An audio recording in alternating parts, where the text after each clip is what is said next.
Good morning. ఈరోజైతే lunch కోసం ఏం చేద్దామా అని ఆలోచిస్తూ ఉంటే, నాకైతే బీన్స్ కనిపించాయి ఫ్రిడ్జ్‌లో. సో, ఇంకా ఆలస్యం చేయకుండా నాకైతే ఒక ఐడియా వచ్చింది. బీన్స్‌తో అయితే ఉల్లికారం ఒక రెసిపీ ఉంటుందనమాట. సో, అందుకే అది ట్రై చేశాను. మీకు కూడా షేర్ చేద్దామని వీడియో తీశాను. సో, బీన్స్‌నైతే మనం చిన్న ముక్కలు అలా కట్ చేసుకొని, వాటర్‌ని స్ప్రింకిల్ చేసుకొని, ప్రెషర్ కుక్కర్‌లో అయితే పెట్టుకొని, ఒక 3 విజిల్స్ వచ్చినంత వరకు అయితే కుక్ చేసుకోవాలి.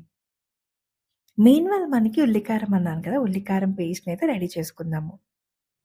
ఫస్ట్ ఒక మిక్సర్ జార్ తీసుకొని అందులో 4-5 పెద్ద సైజ్ ఆనియన్స్‌ని పెద్ద పీసెస్‌లా కట్ చేసుకొని యాడ్ చేసుకోండి.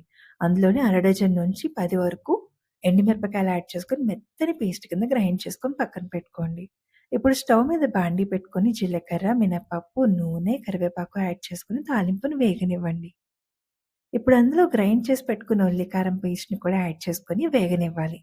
ఉల్లికారం మనకి ఆ పచ్చిదనం వాసన పోయినంత వరకు వేయించుకొని, అదే మిక్సర్ జార్‌లో కొద్దిగా వాటర్ యాడ్ చేసుకొని వేసుకున్నాను. అందులో ఉప్పు, గరం మసాలా, కొద్దిగా కారం యాడ్ చేసుకొని, ఉడికిన బీన్స్‌ని కూడా యాడ్ చేసుకోండి. ఇప్పుడు ఇదంతా కూడా బాగా సిమ్ ఫ్లేమ్‌లో మూత పెట్టుకొని మగ్గనివ్వాలి.